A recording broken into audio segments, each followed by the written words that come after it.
I'm very pleased to be welcoming you to our inaugural public lecture. What we're hoping to do through these public lectures is offer some shining examples of the sociological imagination in the world. We want to bring speakers whose work is deeply sociological, but who don't, for a variety of reasons, wear the label sociologist. And it speaks to my points from earlier today about sociologists not having a monopoly on the sociological, but also to our reputation as the home in the UK of public sociology. And who better to inaugurate this series tonight than Jackie Kay? I'm sure Jackie needs no introduction at all, but I will introduce you nevertheless. She's a poet, novelist, and scholar. And apologies to the Scottish people in the audience, I will not pronounce this correctly. I'm formerly Macar, Scotland's national poet. She is, I believe, a local resident and Chancellor of the University of Salford. And it was a brief statement about how she was encouraged by her lecturers to consider becoming a sociologist and ran for the hills, I think, that piqued our attention, along with her works and the deeply sociological imagination that underpins these, that led us to inviting her to inaugurate the public lecture series tonight. She'll be shedding light on how her early understandings of sociology have influenced her writing and reflecting on her recent poetry collection, Mayday. And I'm very delighted also to welcome two discussants who will come up onto the stage once Jackie's presented her paper to talk about her work. And that's Ash Watson and Les Back. Ash is a senior lecturer at UNSW Sydney, the fiction editor for the Sociological Review publishing platform, and the founder and editor of So-Fi Zine, an indie publication for sociological fiction, poetry, and visual arts. It's now in its 15th edition, and if you don't know about it, I really do recommend that you check it out at sofizine.com. Les is professor in sociology at the University of Glasgow, where he's also currently serving as head of subject. He was formerly the director of the Centre for Urban and Community Research at Goldsmiths and is known for his work on live sociology and the art of listening, among many other things. And he's currently the host of the podcast Recovering Community. But now I'm going to hand over to you, Jackie, to share with us your talk, Mayday, Sociology and Poetry, Politics, Love and Loss. Thank you, Nicola. Thank you, Michaela. Thank you, everybody. It's great to be here in this campus room. I've spent quite a bit of time in this room in one way or the other because the University of Salford often have the room after graduations for special events for students and all the rest of it. But usually it's a kind of, a 4-course dinner that we're having, lots of wine flowing, and usually I don't remember how I get out of the building. So I'm hoping that today I will remember how I get out of the building. And all of you have been on a sociology walk, haven't you? So those people that did go on the sociology walk will be able to remember how they get out of the building, presumably. Be able to walk out it fine. So yes, this is the first time that I've ever been invited to give a talk at a sociology conference, so it's brand new for me and quite exciting. I do get invited to do talks at different conferences, and it always interests me, why people decide to have you. And I remember being invited to this the psychiatrists psychiatrists. It was mainly psychiatrists, actually, not even just psychologists. It was psychiatrists conference. It was in Stirling a few years back, and I gave it an after dinner talk for them. And I never heard people laugh so much in my life. I had to keep stopping to let people. And then at the book signing queue afterwards, I never saw so many people weep in my life. And I thought, and these are the psychiatrists. Anyway, it was very, and I've often done things for criminologists, architecture. I really like, though, as a writer, the idea that you get to meet lots and lots of different disciplines outside of your own. And most of all, I like the idea that sociology is a discipline that meets other disciplines and that has its arms open to everything. So that's my wee preamble. And this is me on this This is me on May Day 1967, in Jessie Clark's back garden. With my brother. It's funny because we're both showing our very early interest in this photograph. My brother always said rather pompously, "I'm a horticulturalist. I learnt it in prison," and which was absolutely true. But he managed to sound pompous about being in prison, even, which is quite unusual. But and I'm giving them a show, which I continued to do, just like I'm doing now, but a different kind of version of the same thing, you know. And Jessie Clark's husband, Alec Clark, was the secretary of the Actors Union, Equity. And so at these May Day parties, it would be fantastic for a kid because there'd be all sorts of people that would come up to my mum and say, "I'm an actor, darling." And it was really, really great. So we kind of combined politics and fun. That's us again in the back garden in the house that we grew up in. So both of us were adopted and brought up in Glasgow. My original father was from Nigeria, and my original mother was from the Highlands in Scotland. So and my brother had a different set of stories, which I won't go into right now. So I could actually just do this whole thing talking through pictures, couldn't I, and just abandon my talk altogether? But I won't. But I might. You never know. You just don't know. You don't know what's going to happen. So I'm going to pause on this one now because the first poem that I will read is called "A Life in Protest," and that's me there on a march.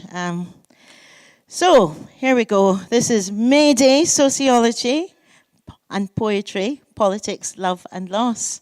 I quite liked making up the academic title for it. It's quite a lot of fun, these academic titles. I didn't put any semicolons in or anything, though. No colons, no really fancy punctuation, so that's a bit of a shame.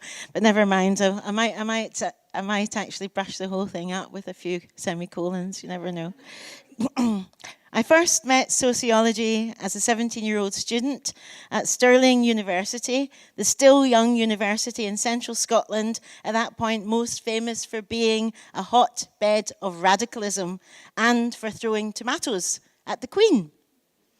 I didn't really know anything about sociology except that people were derisory about it, saying things like, "You might as well have a degree written on loo paper as a degree in sociology," which intrigued me. Really? But when I looked at what we would be studying, I was drawn in. It was right up my street. We would look at race and civil rights, at protests as a form of speaking, at women's work, at domestic violence, at the differences in power between men and women. It was like a great gathering of ideas, of disciplines. It had an all-seeing eye, sociology, that took everything in. You could adjust the aperture yourself. You could start to bring things into sharp focus, media bias, racism. You could start doing the kind of striking sociological sums and add things up, a kind of demographic arithmetic. You could even bring yourself into the picture and start to understand some of the things that had happened to you. Things started to make sense. It was like a great gathering of ideas and the relationship between them, even an understanding of the gaps in society. To 17-year-old me then, studying sociology was a brilliant weaving of many interests, passions, and questions, a huge melting pot with other disciplines in the clay pot too. Politics, psychology, history, literature, media, law. Sociology wasn't obsessed with separations. It was interested in connections. It was Stuart Hall, a man way ahead of his time, who still speaks for today, who formed a theory of representation. Within a media text, he maintained there will oftentimes not be a true representation of events, people, places, or history. Why? Because there never can be one true meaning. Any meaning can always be contested. I remember my eyes literally opening. I read John Berger's Way of Seeing. He said, the relationships between what we see and what we know is never settled. Each evening, we see the sun set. We know that the earth is turning away from it, yet the knowledge, the explanation, never quite fits the sight. I read Toni Morrison's The Bluest Eye, which made me think about how racism affected the way you see yourself and society's definitions of beauty. In fact, the opening pages of The Bluest Eye is the best lesson in the way of seeing. I read Eric Williams' Capitalism and Slavery, which for the first time for me connected the brutal relationship between the slave trade and the economy. Here then is the origin of Negro slavery. The reason was economic, not racial. It had to do with the color of the laborer, not the color of the laborer, but the cheapness of the labor. I read Amrit Wilson's Finding a Voice. I have an emotional draw towards India. This year, I went for the first time without any family member. I felt very free.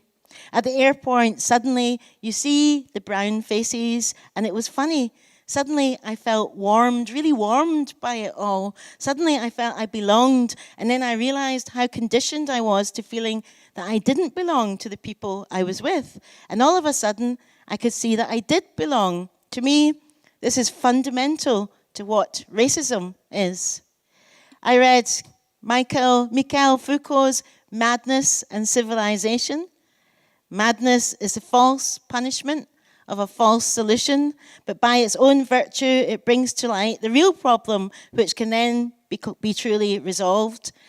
I became fascinated with the subject of madness, wolfing everything down that I could read, that I could get my hands on, from Janet Frame's Angel at the Table, to Virginia Woolf, to Ralph Ellison's Invisible Man, to R.D. Laing's The Divided Self.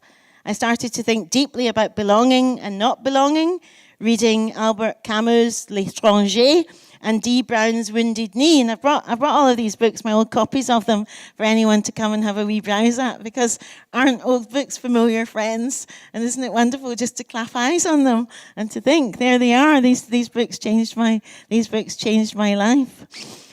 So I just brought a wee selection, since I couldn't bring my whole house with me. That would involve getting a lorry out.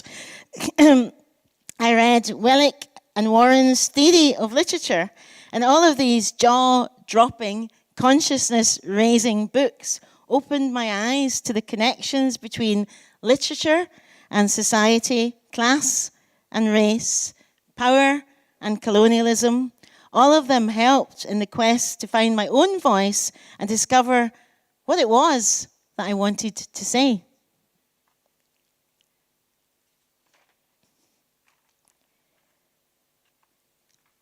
And all helped with shedding the old notions and welcoming the new. In Stirling, in 1979, there were 40 other black students, which was more black people than I'd ever seen. I grew up in an all-white suburb of Glasgow, and the only person of colour that I'd ever met or knew, really, was my brother up until that point. I was really surprised when I got to Stirling, because all the other 40 black people, whenever I saw any one of them, they would nod at me, and I'd think, what are they nodding at me for? And then I'd nod back, and then that was and then I get really into it, and I'd be nodding away all the time, and that was how I learned the secret camaraderie of black people, which is like having a special little magic key. My brother never developed that secret camaraderie of black people. He never went to university, and he never made any other black friends, and he became quite embarrassed with me defining myself as black after I came back from university, and he said to me one day, "Sister, you're making a complete arse of yourself, going round telling people you're black." And I said, "Well, you're making an arse of yourself, going round telling people you're white." And he says, "I'm not telling people I'm white." And I said, "Well, what colour are you saying you are then?" And he paused for a minute and went, "Fawn." Is it because I is fawn? So it was strange, the whole thing. So I learned this secret camaraderie of black people, the nods, the eyes to eyes, the shared experiences, the beginning of telling each other stories. You might call them sociological stories, historical stories. I felt like I was coming into being. I was literally discovering myself. I started writing there in earnest, although I'd been writing from when I was 12, and the first poem that I ever had published was published in the Morning Star newspaper and was about the tenements in Glasgow. I can still remember some of the lines, really dreadful, but I'll read it to you now. It went, "We lived in a tenement which was somewhat deek. It was damp and dirty and much too small. But despite all these things, we managed to live and trusted in yin another. For love was the biggest factor of all, and it kept us all together." Anyway, so that was a 12-year-old published in the Communist Party newspaper, the Morning Star, with strangely enough, a picture of my dad standing by a Glasgow tenement. I never knew if that was a coincidence or if my mum had fixed the whole thing up. And I never found out either. Anyway, so I studied sociology at Stirling alongside Spanish and literature, and there at Stirling you could actually, for your first year and a half, take 3 disciplines and then only decide what you were going to major in right after the year and a half, which was kind of fantastic. And I do think that that's a good way to be able to study, because a lot of 17-year-olds don't know what they're going to do or what their real interests are. And having to make a decision too quickly can be catastrophic for people, even for the rest of their life. So I felt like I was coming into being, and I did tell this story in the little magazine that the 2 eminent sociologists at my university, Becky and Russell Dobash, asked when I decided that I was going to actually major in English. They were very disappointed, and they came to petition me, and they said, "Sociology needs you. Sociology needs you more than English. English has got all sorts of people. Sociology needs you." And it was like I started to see a kind of Kitchener-type poster on my bedroom wall at night, a little finger pointing to me, And I remember Russell Dobash being very excited when he met me, and he was from Canadian. You need to forgive my kind of fake Canadian accent. Sorry about this, But he said, "So let me get this right. So you're black, you're working class, you're a lesbian. Have you got a disability?" And he wasn't joking. No, he wasn't actually joking. It happened that I did have one of my legs is much shorter than the other, but I decided not to tell him that. I decided to keep my disability all to myself. I know, she's cringing. She's actually cringing. She's properly cringing. It's okay, we can exfoliate later together. Anyway, a writer is a shape shifter, a spy, a detective, a psychologist, a historian, a fact finder, a language lover and obsessive, a researcher, an archivist, a tree tracer, a listener, a confidant, a gossip. And a writer lives and sometimes thrives and sometimes dies in the space between the imagination and reality. It was Aimé Césaire who taught Frantz Fanon, whose black skin, white masks electrified me when I was 19, who said, "I have a different idea of the universal. It is of a universal rich with all the particulars there are, the deepening of each particular, the coexistence of them all," which kind of echoes the much more oft-quoted Walt Whitman, "We are large, we contain multitudes." And it was Frantz Fanon, the 20th century psychiatrist, the father of ongoing efforts to decolonize psychiatry, and now more quoted than ever, who said, "When we revolt, it's not for a particular culture. We revolt simply because, for many reasons, we can no longer breathe." That's the end of part 1. Yes, it's a shame academics, they don't clap in between.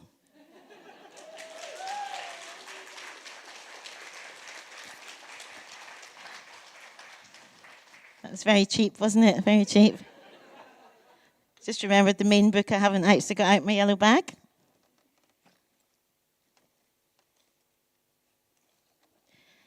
Yes, so I said that I would pepper this wee talk, this wee lecture with poetry, the poetry of May Day. And so the first poem that I'm going to read as part of this talk is called "A Life in Protest." It's quite a long poem. The first time that I ever read it, I said to the audience, it's quite a long poem, and somebody came up to me at the end of the poem and said, "That poem comes in at 7 minutes, 27 seconds. I hadn't actually asked, but So I was thinking about life, and my life in particular, when I started to write this book. I was thinking about my life through the different protests. I was thinking about my parents' life. That's my mum in the Scottish Parliament, where there's something written about her being a peace protester on the walls of the Scottish Parliament. There's something also written about me, so I think we're the only mum and daughter that are both on that wall. You're nodding away, Emily. Do you know that? Is that true? Yeah, yeah. Your mum's on there as well, isn't she? Yes, yeah, yes. Yes, Ingrid McLennan's, your mum's on there too, which is really great. There's my mum and dad reading the papers. This is at their happiest. This was the equivalent of raunchy sex for the 90-year-old. So, don't interrupt me! This looks like a protest, but it's just a bunch of poets receiving an award. But it might as well have been one. That was Edwin Morgan in the far. Well, I don't know. I'm not going to say left or right because it depends, because you're sitting differently to me. But yes, he was the first modern macker, and I was the third. And here, anybody know where that is? Absolutely, well done. You get a wee prize. Anyone know where that is? Absolutely, Kelvin Grove. Yes, spent many an hour there. Yes, I think I'll stop on this picture because does anyone know who's in that picture? That's Ingrid Pollard. Yes, that's right. It's Ingrid Pollard. Really, and it was interesting that I should stop on that picture because Ingrid Pollard was the person who really provoked this poem, A Life in Protest, that I'm about to read, because I wrote it in response to an artwork that she did at Glasgow Women's Library, which was a huge, across the whole of one wall of a demonstration. And she went around and she asked as many different people that were in that demonstration what they remembered from being in it. And then all around the library, you could press a little button and you would hear somebody talking. So these little sound pods of what they remembered of being in the demonstration. And that got me to thinking about demonstrations through my life, a life in protest. Straight from Elsie Ingalls, more or less, onto a demo. 5 months. Och, get out the holy loch. Fancy putting submarines on the holy loch, for we didn't want Polaris. My brand new mum carrying wee me. My brother in a pram, pushed by Hugh McDermott, blackberry on, bead eyes, lined face, but greet, and in your tears you'll drown the Hale Clan Jamboree. 1974, when Madame Allende comes to Glasgow after Pinochet's coup and Allende's murder, we learn venceremos, raise our fists. Venceremos, venceremos, mil cadendas habrá que romper. Hasn't Madame Allende got beautiful hair? My mum says, isn't Madame Allende inty, tinty? Funny, I read this poem a while ago, and it was captioned, and so I had to keep turning around to see what they would do with Inti Tinti. It was fascinating. I stood with my back to the audience for the whole poem. No, not really. At 17, you learned the truth and took to the streets umpteenth time, back to the night, candlelit processions, because the night belongs to... Go again, because the night belongs to... Because the night belongs to... Great. Blazing, banging, saucepans, tins. Why should we stay in? Make men stay in. Why should the Yorkshire Ripper rule our lives? Fear in the night air, the moon a butcher's knife, the stars jagged in the sky's dark bed. 1984, marching with pride through London, lesbians and gay men dressed to impress. Me with my double-headed axe, yes. My denim dungarees, bless. My pink triangle badge, my red kickers, don't mess with me. Sing if you're glad to be gay. Sing if you're happy that way. Hey, watching people, watching us, out in the streets, staring, shouting, peering into the depths of us like we were barely human. strange new creatures, many-feathered, flamboyant. I remember staying with Shaila Shah in South London, coming down from Glasgow and everything being different. I remember the first OWAD, like a first kiss, and the first BLG, that was Black Lesbian Group. I keep getting it mixed up with BFG, Big Friendly Lesbian. The euphoria, faces I'd been missing my whole life. Olivette, Mo, Ingrid, George, Carmen, Gloria, Gail, Liliane, Hansa, Adjua, Araba, Femi, Bernie, Claudette, Vadney, Grace. Change your life meetings at a woman's place. Or singing and dancing in that house in Brixton, Police and Thieves, Junior Marvin, Shaka Khan's I'm Every Woman, grinding and whacking, heads thrown back. We are family, we are family. I got all my sisters with me, tossing the dreads, locked smiles on our black and brown faces. Me, wearing an afro like Angela Davis, and joining the women at Greenham Common, peeling into their made-up lives, their tents and woolly jumpers, camp stoves and tin mugs of tea, their sparky, fence-cutting, defiance, and campfire peace songs. And the summer before last, nearly 60, I joined a protest, masked, in my local park. And we took the knee next to the beach and the ash for full 9 minutes for George Floyd and the rest. We were silent, just the breath of the trees, in and out, in and out, out and in, on our bended knees.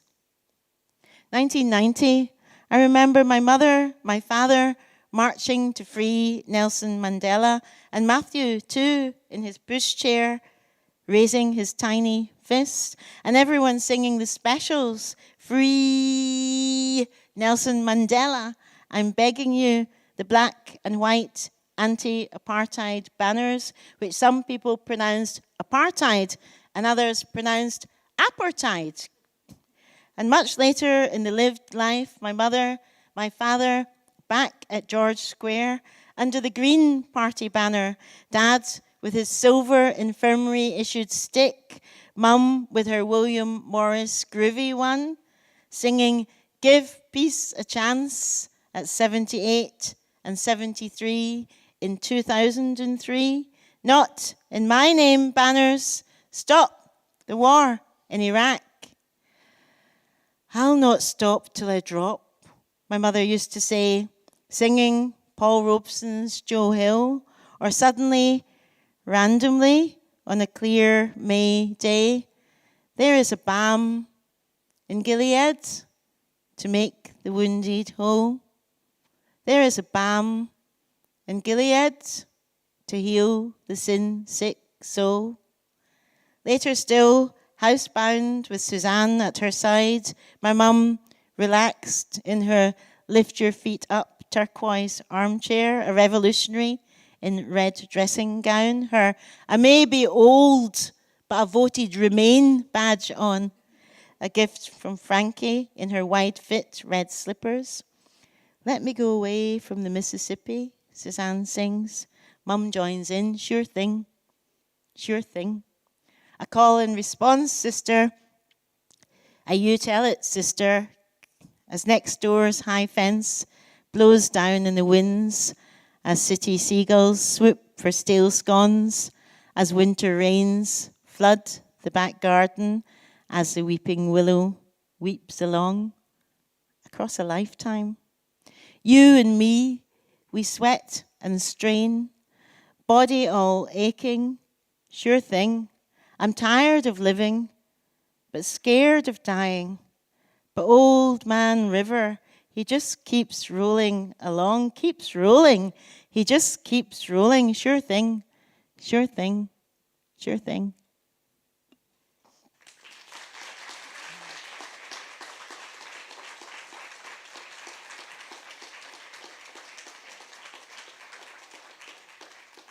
very much. Thank you very much. Did anybody time that? Nobody timed it? No? Oh, we've been there. I'm going backwards. I'm going backwards. I guess that's where we were. So that was what was confusing me. That picture's up there twice. Yes, does anyone know who that is with me? Ingrid again, yes. And that's my son. Who's makes documentary films. Now, that's did anyone know who that is? Yes, June Jordan, that's right. Who said that? Aye, well done. Anyone know who that is? Yes, Audre Lorde. Great, Audre Lorde. Anyone know the people in that picture? Anybody? Yes? Yes, Gail Lewis, yes. Angela Davis, yes, absolutely. Gail Lewis, Angela Davis, Lillian, and myself. And that was in Cambridge, and I did an event with Angela Davis. Oh, did anyone tell them to go down, or are they just going down of their own volition? That's my son. Isn't he handsome? Yes. Yes. And these are these days that I'm talking about. Does anyone know who the person there's there? Grace Nichols. That's Grace Nichols, the poet. And there's Angela again. I think I'll stop on. There's Audre Lorde again. I'll stop on that one. That was Audre Lorde at the first International Feminist Book Fair, and at that time, I was working for Sheba Feminist Press, and we published this book by Audre Lorde, Zami, A New Spelling of My Name, and. I think all sociologists should love Audre Lorde because her writing intersects with everything, not just in forms about health and about society and about the ways that we live, but in all sorts of imaginative ways. And she also was the first person to talk about silence in a meaningful way. Your silence will not protect you. So I'm going to go on with the wee talk. Since I have written it, I may as well read it. And yes, there's just a couple of pages left to go on it. So I was talking about Frantz Fanon a bit earlier before I started reading the paper, and I don't know how many of you have read a seminal book called Black Skin, White Masks. Anybody? Yes, quite a few people. Yes, quite a few. That's good. More people putting their hands up for that than... No, we'll not do comparisons. We'll not do comparisons. We'll just not do it. We'll not do it. We'll resist the temptation. So Fanon wrote about and understood the psychological effects of racism on black people living under French colonism. It was at Stirling University, when studying sociology, that I first had a personal encounter with fascists. An active group of British movement racists were at the university. Some of them chose to study sociology, to spy on students like me. Posters went up around the university with my name on them. I remember the exact wording on the poster to this day. It said, "The Women's Collective," which was a feminist group that I was in, "The Women's Collective are an ugly bunch of degenerate bastards. Would you be seen with the Irish Catholic wog called Jackie Kay?" I don't know where they got the Irish Catholic from. I was offered police protection at the time, but I didn't trust the police. My gay friend Alistair Cameron, who was also named on the posters, was offered protection too, and he didn't trust the police either. In those days, we were given no help from the university, who were only concerned that it didn't go to the press and further damage their reputation, nor were we given any kind of psychological support. The posters had razor blades taped behind them so that anybody ripping them down would get their hands slashed. I remember organising a meeting that over 250 students came to, saying that I was not going to be intimidated by the British movement fascists, and quoting Angela Davis, who had in her book quoted a letter from James Baldwin, who said, "If they come for me in the morning, they will be coming for you at night," and asked the other students to stand up and be counted and support us. I remember the only two lecturers that attended that meeting, that public talk, where the sociologists, famous now, Becky and Russell Dobash, who I greatly admired, they actually tried to persuade me, which I've told you that story already. But in a way, the teaching of sociology, of seeing the organic picture, of looking into the roots of things, of looking at how news gets reported, of being alerted to bias and racism has stayed with me all my life. I like the multitudes that could be found in sociology. I like the notion that the truth is multiple and not singular. I like how it questions the arms of the state and the institutions of the country. I joined the Anti-Nazi League. I joined a women's collective, a women's consciousness raising group. Bye-bye, Enid Blyton. Bye-bye, L.M. Montgomery. Hello, world.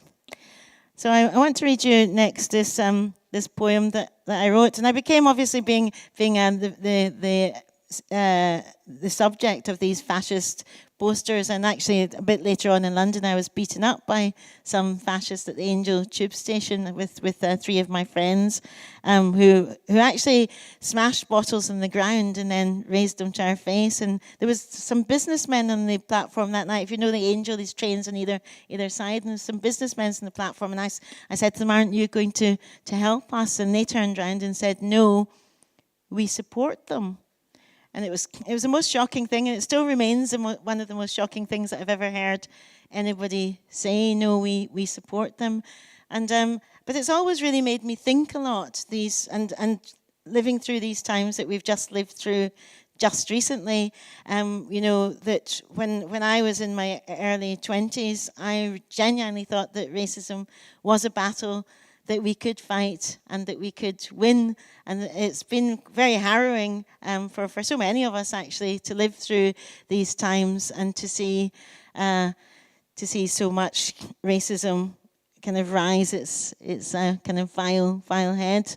But I find it particularly disturbing, police violence and police racism.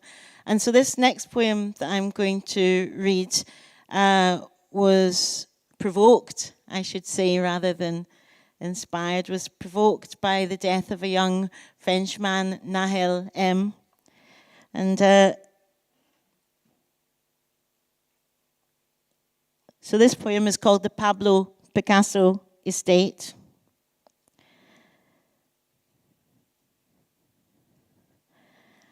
I read, when I was reading about Nahel M, and that he lived on an estate called the Pablo Picasso Estate.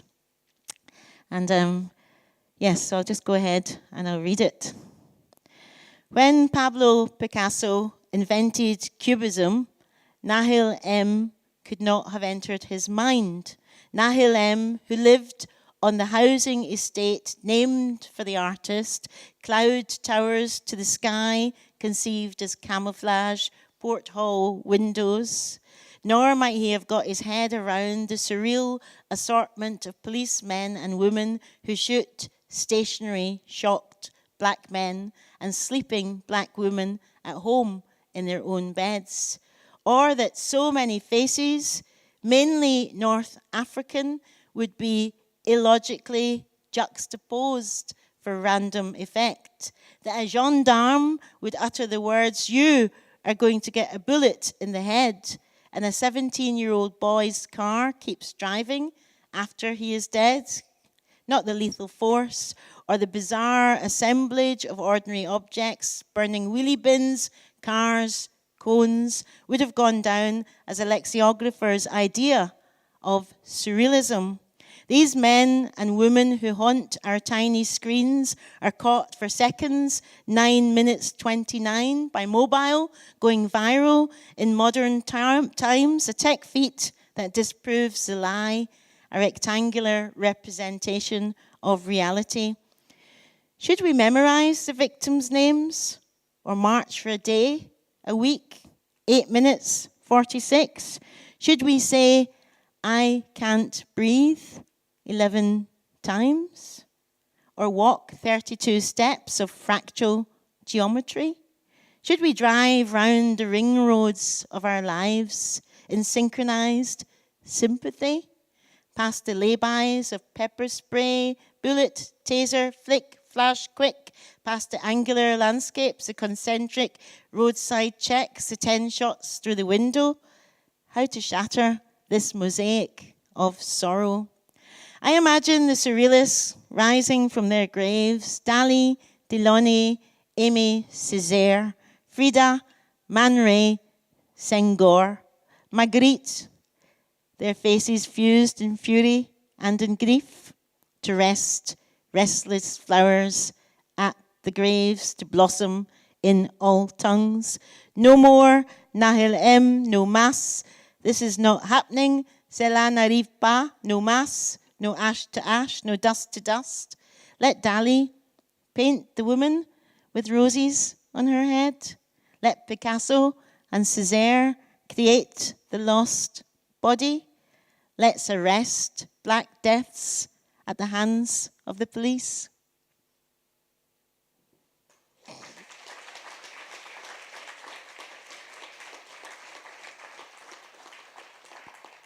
Thank you very much. So I started writing Mayday. I'm not particularly religious, and I'm not religious at all, really. But I wouldn't say I was an atheist. That seems a step too far. I don't know why. Maybe agnostic.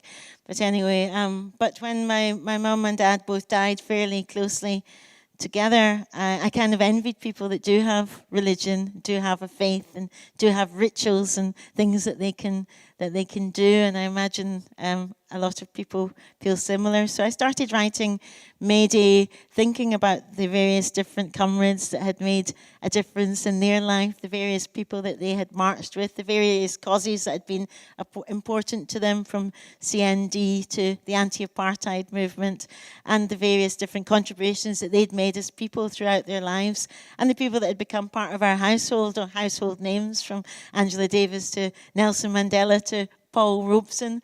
My mum always said, without a hint of irony, if I hadn't gone for your dad, I'd have gone for Paul Robeson. And I loved the idea that these people would just be in our house, almost in first name terms. You know, Harry Belafonte was just Harry. Do you see what Harry's up to?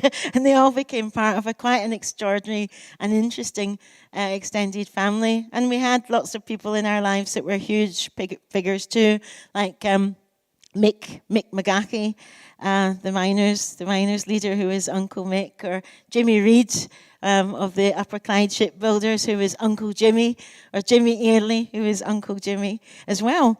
So I remember going to things like the UCS marches as a kid, and I remember once wearing a red trouser suit, age 11. I had bell bottoms, and Jimmy Reid saying to me, "Nice colour, comrade." And me being really excited, like I've been called comrades, and I was 11 years old. It made me feel so grown up. I kept repeating it to myself for the rest of the day. Nice colour, comrade. And so there is a poem in Mayday of Mick McGahey, and it imagines him down the pit. It imagines that death is a kind of pit that you can't get out of, and that there's a huge kind of democracy of the dead down there. Margaret Thatcher's down there still planting crocuses, and there's all sorts of other different people. But there's kind of different litanies of names, really, that go through Mayday in all sorts of different ways, because it felt like I wanted to give my mum and dad a kind of a Mayday parade, going through their lives. And Mayday I think of as a kind of secular prayer, a way of praying without praying, if you know what I mean. So I'm going to read finish with for now anyway, with a couple of other poems, and then I think that will actually be that'll take me more or less right up to my time.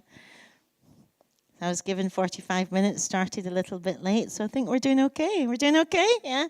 Doing okay? You're all still awake?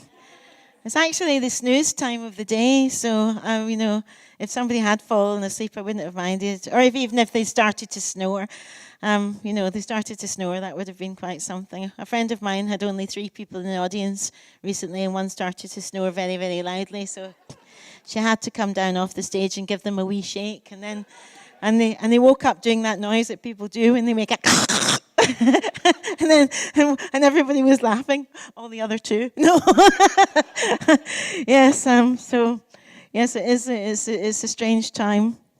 I showed you that picture earlier of my mum and dad reading their newspapers. I think one had the National and one had something else. But towards the end of their life, they became completely obsessed with the Guardian newspaper. That was the paper that kind of took them through from the morning to the night. Whoever got up first got the main paper. Whoever got up second got G2. The long read would be in bed at night. The crossword puzzle, the quick crossword puzzle with the battered old thesaurus would be with a glass of wine for the early evening, and so on. And so I kind of found that fascinating that it, as a newspaper, provided them with a community once so many of their community, once they'd outlived so many of their friends and so many of their community had actually gone. So I thought that was a really interesting thing.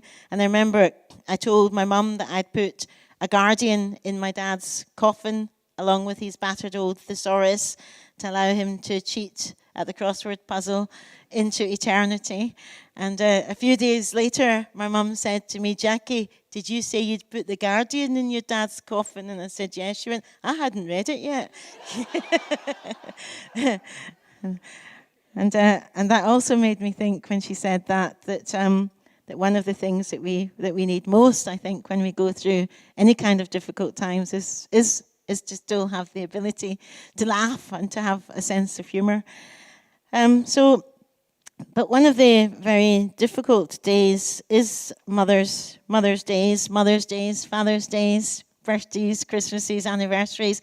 They're difficult days for the grieving and for the bereaved, and most people here will have lost somebody at some point in their life. And my mum died just before Mother's Day, 2021, and so I'd already bought her Mother's Day card, and I was still in their house doing the terrible business of sorting through all their stuff, and so I still wrote the Mother's Day card and put it under her pillow. And the next year, I still wrote another Mother's Day card, and then I thought I might just do this until I'm gone, but I haven't done. I've stopped now. But anyway, this is Mother's Day 2022. There's a suite of Mother's Day poems in this book, 3 of them, but this is the 3rd of them. Mother's Day 2022. Where do we post our cards to the dead? Would it be the tiny red box at Camas Cross or the one in Egg? You laughed when I told you of a sign that read, "Don't post here, birds nesting." No, not that one then. And would you get it wherever you've gone and take pleasure in it, the immense pleasure you took in all interesting post? I remember you ruffling through your address book the Christmas before last. He's dead, she's dead, oh my, she's dead, they're dead, oh Jesus.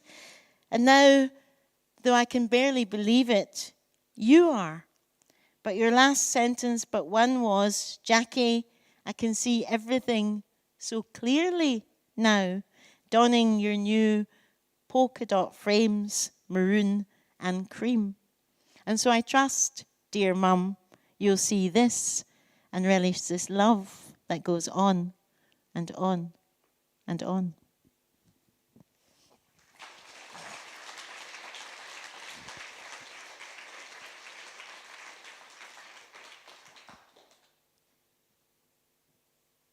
And I will finish, I think, with this poem. I was thinking about people's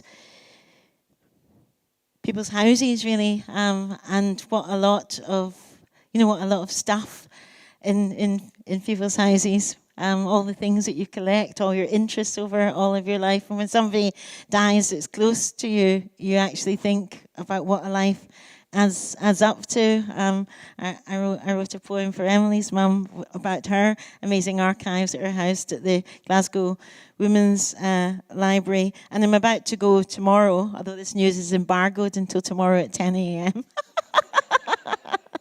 So don't put it out on Twitter, please. But yes, I'm about to go tomorrow to Edinburgh, where they've just bought my archives for the National Library of Scotland. And so, thank you. my son said to me, "Mum, you're going to have nothing to do when you're dead." So I thought it was a great idea. I kind of loved the idea. It's made me think of a story, but I haven't yet written it yet. But anyway, I was in my mum and dad's house doing that thing that you have to do in clearing a house, which has to be just about the saddest job of the world, but also kind of full of surprises and full of little messages, it seems, because there's all sorts of different things that you keep coming across. I kept coming across all these different articles and that my dad has saved from one publication or another, Marxism Today, the Morning Star, The Guardian, and it would say, important, retain this. And I was like, oh my God, how many retain this can we have? So that's what actually resolved me to give my archive away so as my son wouldn't have to do the same thing as me.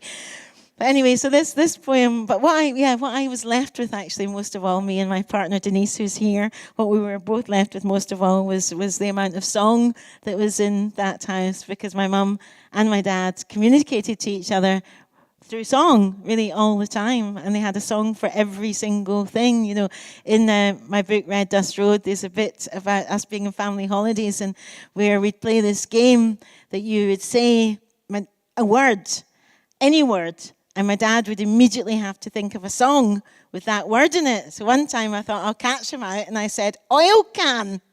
And he paused for a minute and went, oh, the sun shines bright in my oil Kentucky home. So you could never really catch him out. And it was really, really quite an amazing thing. And even when my mum was going up the stairs in her chairlift to bed, my dad would sing a song about you're on a stairway to paradise or whatever, or a song with going up in it in some way or another. So this poem's called Around the Round Table, and I'll finish on this one. And thank you all very much for giving me your very kind attention. And thank you to my wonderful local bookshop who's there. It's really nice to have them. Charlton Bookshop, they're just down the road from me, next to the cheese shop. But we've not got any cheese. I hope I'm not making you hungry. But anyway, so I'll finish with this, and then the people are coming up. They're coming for me shortly. You're no longer at your round table, looking out at your weeping willow, but come with me now, wherever I go. It was at this table not so long ago when Peggy Seeger came to tea, and you sat singing peace songs, eating scones and jam.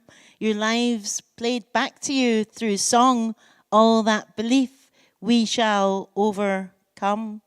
And it was here I remember I first heard Ailey sing Diamonds and Rust by Joan Baez about her affair with Dylan. And that line shone even way back then. And if you're offering me diamonds and rusts, I've already paid.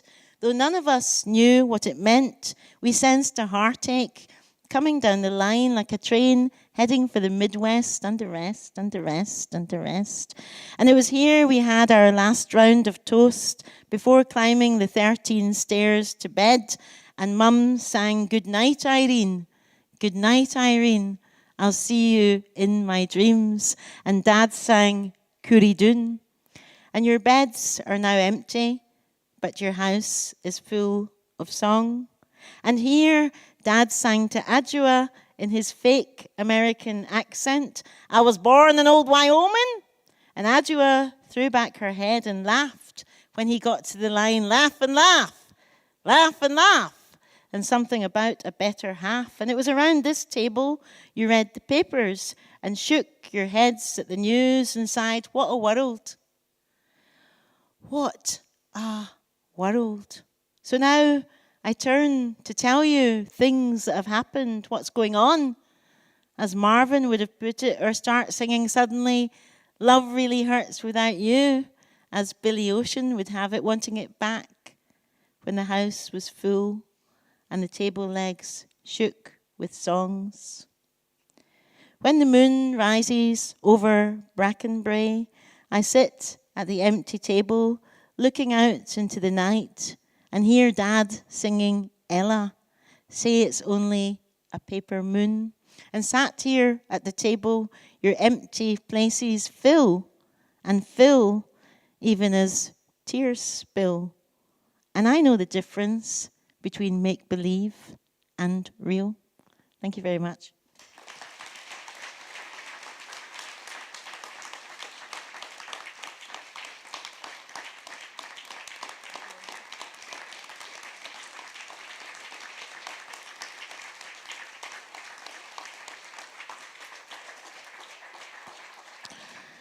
So yes, I am. Yeah, I'm pretty sure that it was me done. I did have other bits, but I kind of mashed everything up because it always seems better to talk directly to people in a way than read things, however considered it might be. So the people that are coming up for me, come up for me now.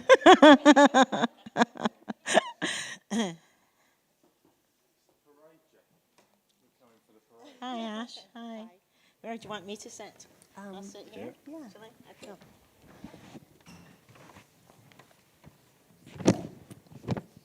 Who was it that put the blinds down?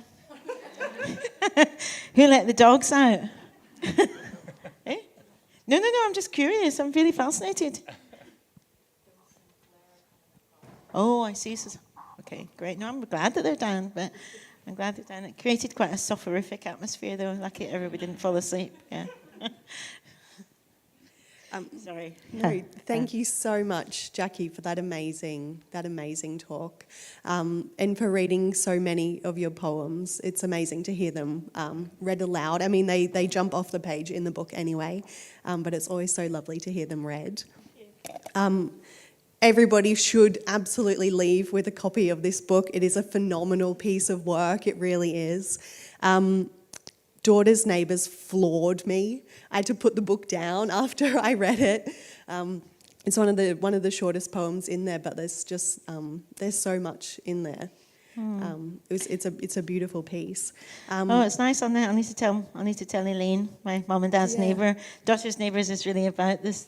My mum and dad lived in this house where you can look into the kitchen opposite and see them in the kitchen. And my friend Elaine, who's the same age as me, was also looking after her mum, and for the years I was looking after mine. And of course, it's not easy looking after people with all sorts of different disabilities. So sometimes we would be at the kitchen window going, another time going like this, and then other times raising glasses to each other. So it kind of played out like a pantomime rear window through suburban Glasgow. It's a beautiful piece. Les and I have just a couple of questions each for you before we open up to the room for a Q&A. And my first one is that this is really a book of grief. For your parents, other figures, people, like in the poems that you shared with us tonight. And it's a book about grieving without religious rituals, as you just spoke about.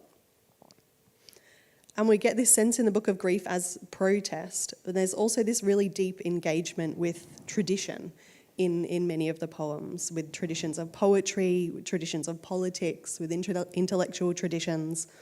And there seems something parallel there to me in taking up the cause and picking up the baton. I was hoping you could please speak a little about the role of tradition in your work. Oh, it's a lovely question, thank you. It's very beautifully put, Ash. I thought it's really good.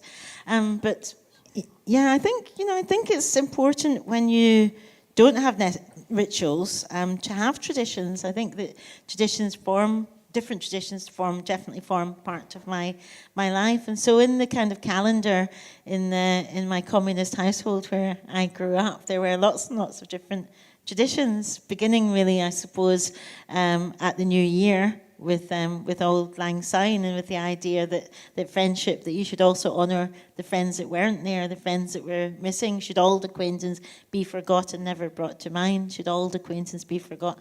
And then here's a hon my trusty fear, and geese a hon to thine will take a right good willy walk for Auld Lang Syne. So that was the beginning of the year, and then we would have Burns suppers where we kind of honoured Robert Burns. Then we'd have May Day itself, then we'd have the Miners' Gala, then we'd have the summer kind of fair, and then we had the Christmas Morning Star Bazaar, and there were all these different things, and in between there was all these different things that you took part in, and they did form kind of traditions. It seems to me when I was writing about these kind of things in the book that I wanted to also tap into all sorts of other traditions, poetic traditions, ballad writing traditions, sonnet writing traditions, all sorts of different forms, and traditions of different movements really around the world, from the civil rights movement to the movement in Chile for Allende. I wanted to kind of join everything up, and I suppose in that way Mayday is quite a sociological text, although I hadn't thought of the sociology of loss and bereavement until I started to think about writing this lecture. But I did think about how everything connects, looking at the housing that people live in, looking at the lives that they've led, looking at the opportunities or lack of them that they've had, and looking at the ways in which a life starts to congregate. So the poems, when I started to write them, they almost started to congregate in my hall, or maybe around George Square, like marchers, and the poems started to talk to each other. And to me, that's the most exciting thing when you are writing a book of poetry, because it's quite a while in before you get that feeling that you realise that you're actually writing something. And you probably feel like that when you're writing lectures as well. There's often quite a way in before you get the little moment where you think, I've got it now, and I can see how everything connects, and you go back to something in order to pretend that you knew it then when you didn't. So that's what writing a book of poems is like, that you often don't know how things are related, and that's what joined it together. And it was tradition, in a sense, or looking for new traditions, that sparked that off. Thank you. Well, we have done our own homework, Jackie, because we know where you're so valuable. I first met Jackie Kay in Birmingham, and a friend of mine, I was working at the Centre, what was the Centre for Contemporary Cultural Studies, where Stuart Hall was the director for a long time, and Maureen McNeill gave me adoption papers. We were talking about it before, and now I live in your city. And the thing that is so beautiful about this book is that is its sense of the landscape, of not only the history but of the landscape. And you know, as I was reading it, it evoked the place and its past and the heroes and heroines who walk those streets. But I was reading it alongside another book by Andy Smith, who's in the room, called Class and Uses of Poetry. And in it, he talks about W.H. Auden's ambivalence towards sociology, really. And Auden chides his readers, and Andy quotes as a quote from Andy, never to commit social science.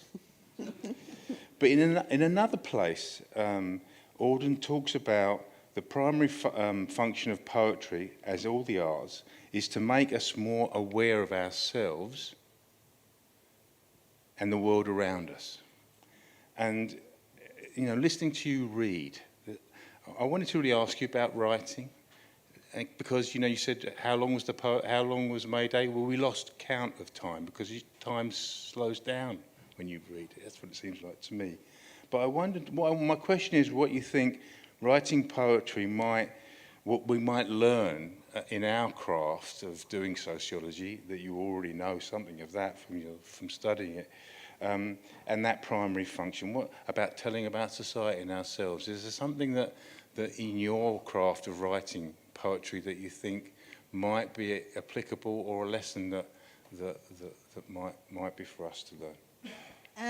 I'm not sure that I would be able to say that there's something in poetry that might be a lesson for sociologists. I definitely think that poetry as a form, because so many poets are philosophers in a way, they're thinkers, and they find different ways of looking at something. It's all about different ways of seeing, which is what I began with, really, with this lecture about different ways of seeing. You know, when you get that moment and you suddenly see something completely differently, and it is like something freshly hitting you. And writing a poem is like that every single time you write a new poem. Something fresh hits you. It has to be something fresh, or else the poem wouldn't work. You have to have some sort of moment of realization, something which you want to do, something which you want to say, and something you want to bring to the reader, of some way of seeing something differently. I would encourage everybody to read poetry, even just a poem a day. There's that great anthology, Staying Alive, Blood X anthology, which gives you a poem a day. But there's lots of different anthologies. So if you're not a particular fan of a particular poet, it's really there are some really fantastic anthologies out there, because I think it exercises the mind in a particular way, and it also allows us to say very complex things fairly briefly. Even if a poem's in a ballad form, it's still being brief compared to a novel. So yeah, I think that there's lots of lessons in language itself, when you're thinking about language, its etymology, its sources, its sounds, its rhythms, its purposes, its the dialects, its class. There's lots and lots of things just in language that you can think about, and all poets use language, interestingly, because language is our palette. I mean, an artist uses a range of colours, and a poet has to use language. So I find it really interesting, for instance, that working class writers and people that felt that it was fine to use their own voice in poetry was a fairly modern thing, you know, in the 70s, really. And I remember going to hear Liz Lochhead, for instance, or Tom Leonard in Glasgow at the Highland Institute in Sucky Hall Street, where they'd have these poetry and pints nights, more pints than poetry. And I remember being fascinated that it was fine to actually write poems the way that you spoke and to fall in love with the speaking working class voice. And so that's what I did. I kind of first fell in love with the way that my mum talks. So yes, I think there's all sorts of lessons that you can learn from poetry, but I don't think things need to always be related to your original discipline anyway. I think it's really good for people generally, whatever your discipline, whatever your job, whatever your work is, to have a hinterland, to have other interests outside of the thing that you do, to love walking or horticulture or gardening or traveling or cooking or music or whatever it is that you do, because I think that when people become too zoned into just their subject and see everything in relationship to just that subject, they lose their hinterland. And I remember somebody saying that, I won't say it of who, though you might get it out me later. No, I won't say it of who. But it was a very famous broadcaster, and somebody was saying this famous broadcaster is brilliant, isn't she? And somebody else said really damningly, she is, but she has no hinterland. And I thought, oh my God! If I heard somebody saying that I had no hinterland, I'd just like drop down on the floor. It's really important to me. It's really important that we have a range of interests. Go, yeah. Brilliant. Go ahead, Ash. Just jump in. I'm trying to file away the "you don't have a hinterland" comment. It's we don't need to cutting. segue. We don't need to segue. We can go straight in. Mayday is full of birds.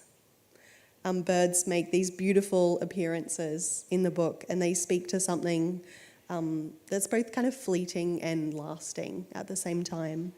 It actually really reminded me of Munoz's work on ephemera as evidence. So we get this sense of grief as protest in the poems, but there's also this different kind of remembering. A quiet refrain or a return of memory as noticing what now accompanies you. Could you talk a little bit about the birds in the book? Oh, that's a lovely question. I haven't been asked that before. Yeah, that's really lovely. Well, there's a poem in the book called "My Mum is a Robin," and people often do have, when somebody dies, they often think that they've come back as some creature or another. And I really did feel like that very strongly for the first year after my mum died, that there was this particular robin, and I just kept saying, "Hello, Mum," which is quite funny. But I did do so. There's a poem from a point of view of a kind of 9-year-old girl in the book about a robin, and there's books about there's a poem about the 3 little birds that come from Bob Marley's song, and there are quite a few different birds. There's birds in the Isle of Skye there. Last Word, there's a bird in Last Word. Yes, that's right. Yeah, that's right. And I think that, we live alongside our natural world, our birds and our trees. I met somebody earlier before this began that had last met me in the forest of Burnley. Is she still here? She's still here. Hello. Yes, and yes, birds and trees and the ways in which they talk to each other. A bird basically has a conversation with the tree, and the tree has a conversation with the bird. And if you're out there looking at it, you can see the two of them interact. And so for me, landscape, nature, taking inspiration from animals, from birds, from all sorts of things is all part of the things that I'm interested in. But when we're grieving, these things give us a huge amount of comfort, So if you're a gardener and you're grieving your garden and the little fresh shoots coming out will give you some comfort. If you're a bird watcher and you're grieving the birds suddenly popping up will give you some sort of comfort, and it's finding the comfort in other things. And you do need to find comfort when you're grieving, because it's such a kind of howling, wintry, windy place, kind of like Wuthering Heights. Grief itself, if you created grief as a landscape, it might just be like quarries and wind and no trees and nothing there, just a howling gale and no birds, no nothing. Something like the kind of landscapes that people create when they're trying to think of what this world is going to be like when we finish destroying it. So that's the landscape of grief. And so I wanted to remind myself as well as my readers of the comforts. Thank you for the question. It's a good question. I think that might be my favourite question I've ever been asked. Yeah. Just as well it's your last. It is, yeah. I know, because you said you only had two. We were talking before, we both, something we both noticed, and obviously there's so much music and I know that you've written a lot about music, and your beautiful book about Bessie Smith is a lovely thing. My question might not be, isn't as beautiful really, because it's trying to come back to some of the damage as well in the way in which we read, and who can be readers and who can be poets. And it's another lesson from Andy's study actually, that poetry is often aligned with a kind of elite expression, if you like, and so the idea of being a working class poet in Andy's study can be a contradiction in terms, although it should never be, of course. But and one of the things that I wanted that he notes in the study, so it's a study of working class readers reading poetry, and their favourite poem is one of yours. Really? Bed. And one of the participants in the study said this thing, it's really stuck in my mind, I can't quite get it out of my mind, that what they loved about the poem was it was expressed in a language that they felt at ease in. It didn't mean what was being expressed. It's quite a difficult poem about somebody who's at the end of their life and are kind of hostage to the bed now. But it wasn't an easy experience, but it's a language that they felt in ease with, partly the way you wrote it, partly because it's in Scots and in the vernacular that's recognisable. And it really caught my mind, that language to feel at ease in. And I wondered about the balance between the way in which poetry can create a way to express a recognisable experience, something that rings true to us, but at the same time, whether and should poetry try to pull us towards more than what we already are? And I wondered if that's something you think about in your... You've got a lot of things in that question, because it's kind of a melting pot, really. So I'll try and answer the... For the beginning of it, I don't agree that being a poet and being working class is a contradiction in terms, or because there have been working class poets throughout, and poets that wrote about class. So I think that sometimes, but I do agree that that poetry was often taught in schools in a way that could alienate people and make people feel like it wasn't for them, and that they had to, and that some poems that were taught were inaccessible to people, and that can put people off poetry. But I think that there's such a range of poets now, and such a range of ways of writing a poem, and range of accessible poets out there, that I think, and there's been a whole kind of movement of poets going into schools and all the rest of it that has changed that a bit. So it just depends, I suppose, on the experience of the people that the survey was conducted on. But, I mean, if they pick my poem as one of their favourites, then I'm not going to complain. and I think that's really lovely that they picked Bed. And Bed is a poem written in the voice, really, of an older woman who is bedridden, who has a difficult relationship with her daughter. So she might be in her 90s, and the daughter might be in her 60s. And it's strange, because I wrote that poem years and years and years ago in my 30s. So it's almost like came into being, and some of it. But it was really about my mum's relationship with her mother, which was a difficult relationship, not like mine with mine. But anyway, I'm really fascinated by the idea that if things are accessible, if people can find a tiny wee magic key, they can open the door to the house of poetry, let themselves in, have a wander around, go up to the bathroom and see what you've got in your bathroom cupboards. And that to me is the best way to be able to be. I mean, it's very important to me in my work that my work is accessible. People might get, and I hope they will get, more out of it the second time, third time, fourth time, fifth time, but I hope that they'll be able to understand an awful lot just by the first reading. And if not even understand it, just get something in the music of it and listening to it. And that's what your question began with, was the idea of music, really. And to me, language is music. You know, poetry is a form of music, is a form of song, and you have to hear the poems aloud. So my books are available on Audible as well as being over there available at Charlton Bookshop, because to me it's important for people to hear how things sound, because it's a different experience, which is what you kind of began with. But thank you both for your lovely questions, and yeah, I think they were great questions, weren't they? So thank you. These were books that I picked just to do with this talk, and I could have given a much longer talk, like maybe 3.5 hours long. I could have actually given you a talk where we're all gone into lockdown and you had to bring snacks, and we're going through the night, and it would have to be like to see who could stay awake the longest.